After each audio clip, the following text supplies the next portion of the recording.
There's a lot of reasons we stand in opposition to the 30-meter telescope. Of course, the first reason is their construction on Mauna Kea is an act of desecration in and of itself. This is why conversations around whether or not they're paying enough money is moot, because the actual construction on that Mauna is desecration, and we will stand here until our death saying that no other construction is going to take place on that Mauna.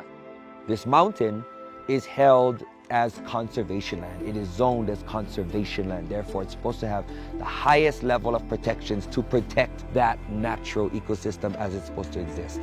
Astronomical construction projects, development, roadways, parking lots, visitor centers, none of that should be in these spaces.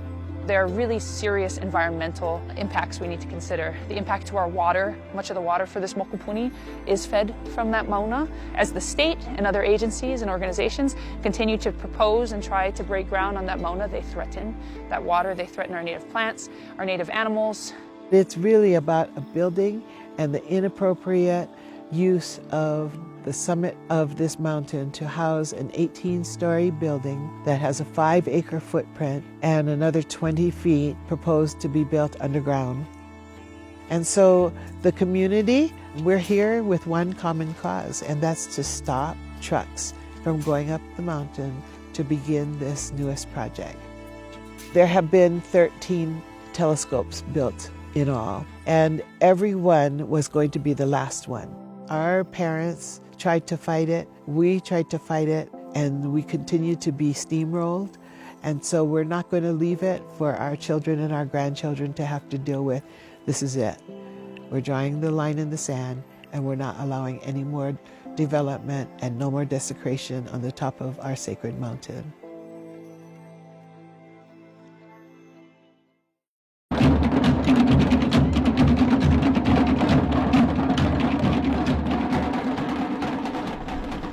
To our people who have felt and who have said for many years, we need our rights back. We need to be respected as a people. We are indeed a living people with a living culture. And we can say that all we want. We've been saying it for years. And guess what? Kuli. They don't hear it. So maybe their vision is a little bit better than their hearing. And maybe we can demonstrate to them clearly what we mean by those words. This is about our right to exist, the way our kūpuna existed. This is our right to be our kūpuna. And so I ask my people, what kind of kūpuna will you be? What kind of kūpuna will I be? Like these kūpuna, who are not moving. When we talk about our kūpuna, we're not just talking about the end of their life and their time as a kūpuna. We're talking about what they did in their wā keiki, their wā opio, their wā makua. That's what makes them the kūpuna that they are. So I ask again, what kind of kūpuna are we going to be? Now is the time. We have no other choice. We fight, we resist, we stand, or we disappear forever.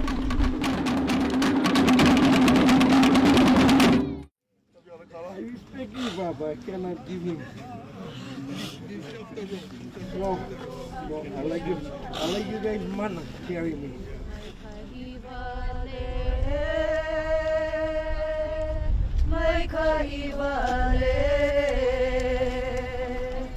Aloha kue, aloha mai, e kuaina, iwi kūpuna, ke aloha nani e. Kumamai kululu kalaba, ikua, kulanaba, ikua, ikua uki, ikua boy, ikua mau, amau kai ulu e uki e kulia. We had a meeting with some people, and at this meeting I told Kanuhano, you're not getting arrested. You are not getting arrested. None of you are getting arrested. I'm going to get arrested. And my friend Gwen Kim going to get, and my other friend going to get arrested, because you know what?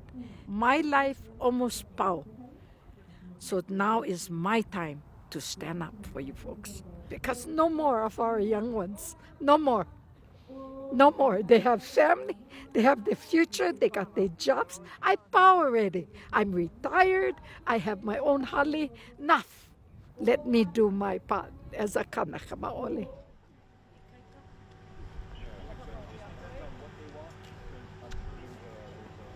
Stand for the Mauna now. Don't leave the Mauna.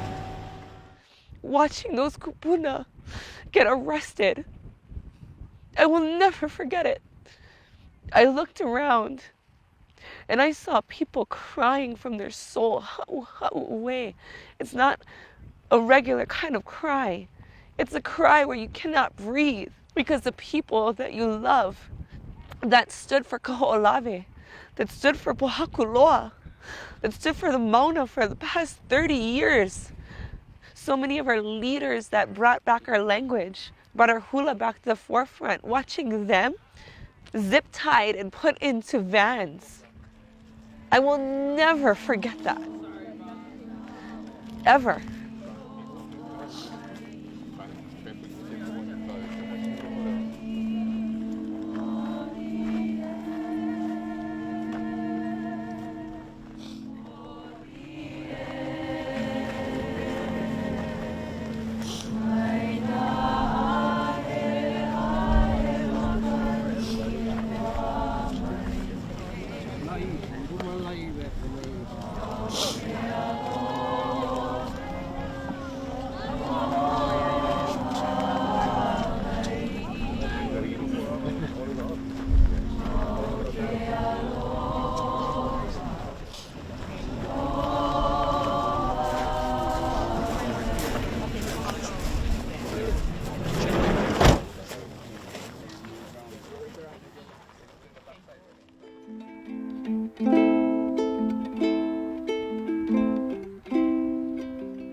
I think it's important to understand the scale of the operation of the law enforcement that arrived that day.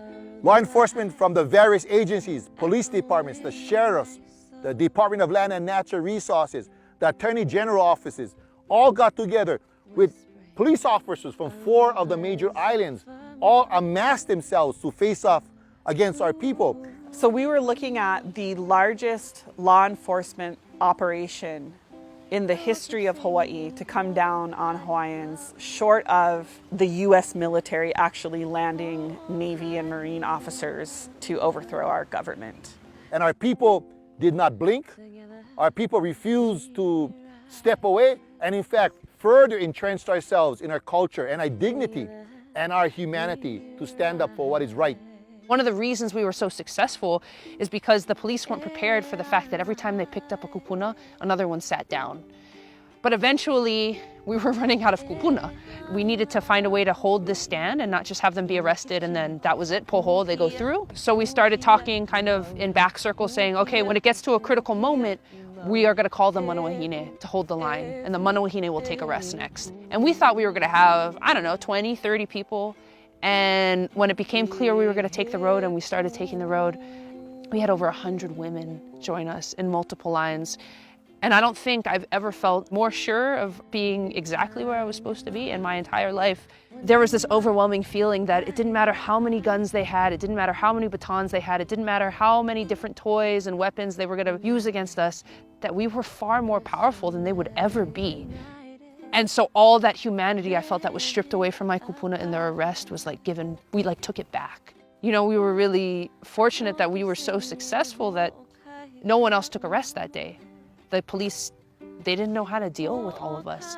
That was the end of it for that day.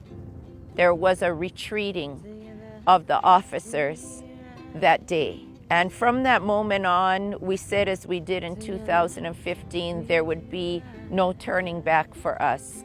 The arrests themselves, what that did was really open up the earth in terms of the Hawaiian movement. We have thousands more Hawaiians now who are hungry for Hawaiian knowledge. And that is being also fed through the movement. It's being fed in a couple ways. One of the cool ways is through the establishment of the university up there. We have so many Hawaiians with all different kinds of knowledge that come up there. They teach classes, and whoever is just visiting get to partake in those classes. But we also have something that is even more meaningful, which is ceremony that is held 3 times a day on the access road.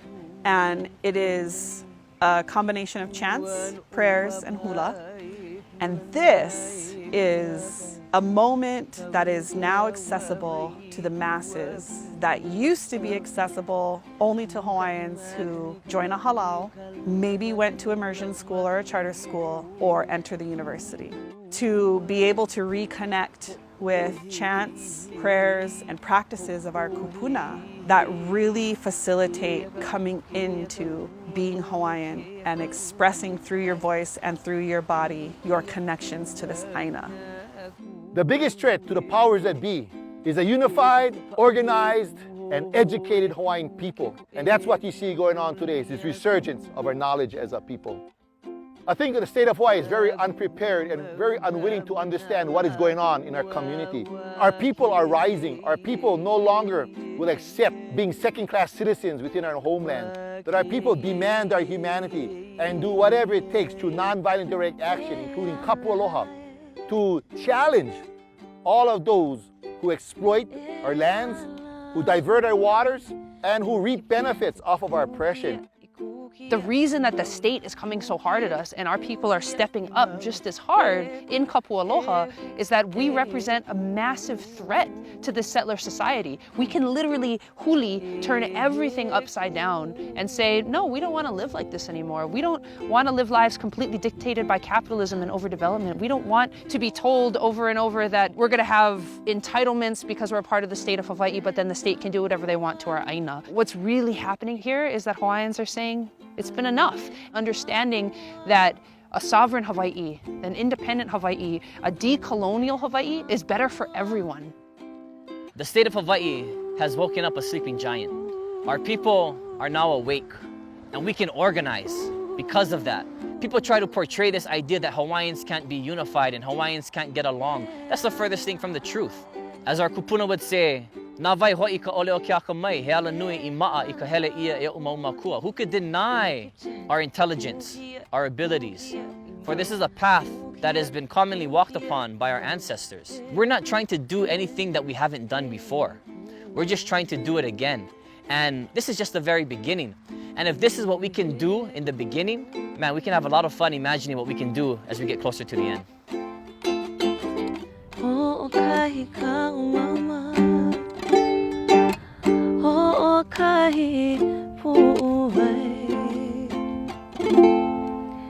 Together we rise.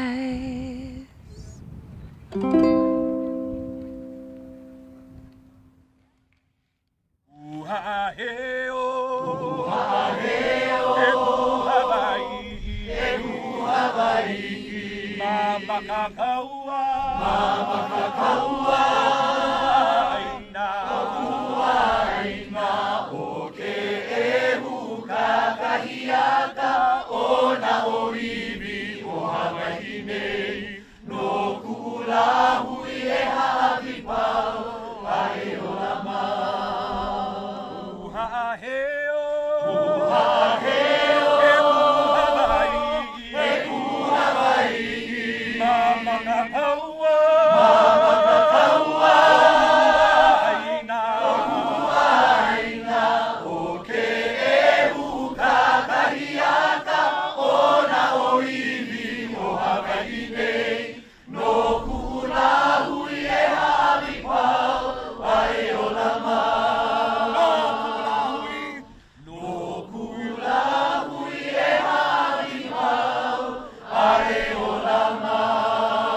Inouye.